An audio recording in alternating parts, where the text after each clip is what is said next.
Bismillahirrahmanirrahim. Bismillahirrahmanirrahim. Assalamualaikum warahmatullahi wabarakatuh. Alhamdulillahirabbil alamin. Jamaah rahmati bi rahmati Allah. Allahumma shalli ala sayyidina Muhammad wa ala ali sayyidina Muhammad. Rabbi shrah li sadri wa yassir li amri wahlul 'uqdatam min lisani yafqahu qawli. Amin amin rabbal alamin. Jamaah rahmati bi rahmati Allah. Pada kesempatan ini kita akan membahas kitab Nashul Ibad di muqaddimah bagian 1. Ada dua hadis yang dijelaskan oleh Syekh Nawawi, pengarang syarah kitab ini, menjelaskan dua hadis yang sangat mulia, dua hadis yang syarifaini yang sangat mulia, jalilaini yang dua hadis yang sangat agung. Kenapa dikatakan seperti itu? Karena dua hadis ini adalah hadis yang apabila kita paham, apabila kita mengerti maknanya, kemudian kita bisa laksanakan, maka tidak ada lagi kesempatan kita untuk berbuat yang tidak baik. Tidak ada lagi kesempatan kita untuk mengeluh dalam menjalankan kehidupan ini. Pasti kita akan bersyukur, kemudian kita akan saling sayang kepada antar saudara teman, maka tidak akan terjadi apa-apa. Kita akan selalu hidup tenang, kita akan selalu bahagia, bersyukur, bahkan selalu dalam lindungan Allah Subhanahu wa taala. Hadis yang pertama ini an Rasulillah sallallahu alaihi wasallam fima yarwihi an rabbih azza wa jalla. Dari baginda Rasulullah sallallahu alaihi wasallam dijelaskan bahwa Rasulullah SAW menceritakan tentang firman Allah Subhanahu wa taala azza wa jalla. Firman Allah Subhanahu wa taala yang dimana ini merupakan hadis qudsi. Qala ta'ala, ya ibadi, wahai hamba-hambaku, kata Allah Subhanahu wa taala dalam hadis qudsinya, inni haramtu zulma ala nafsi wa ja'altuhu bainakum muharraman fala tazalamu.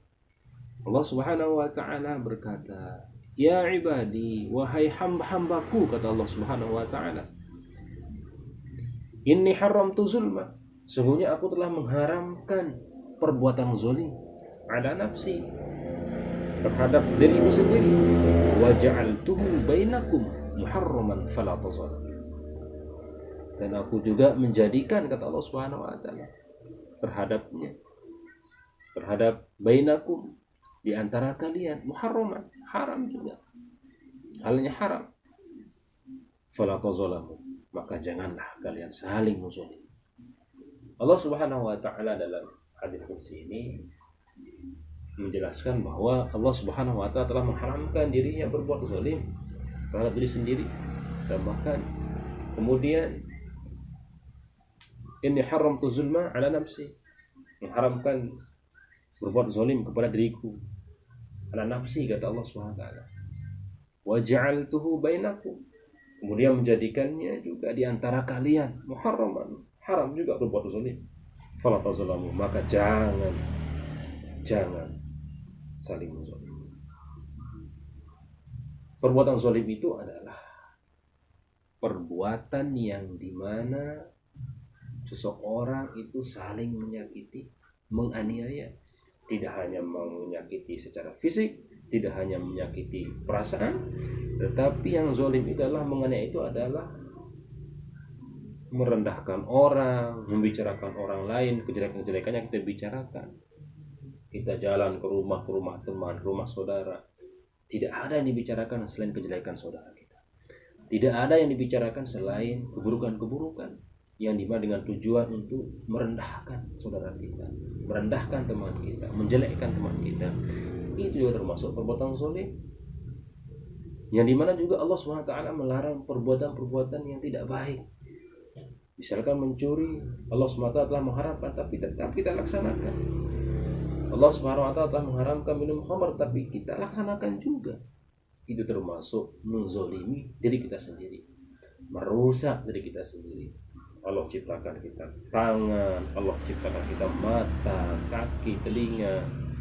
Untuk apa? Untuk berzikir kepada Allah Subhanahu wa taala,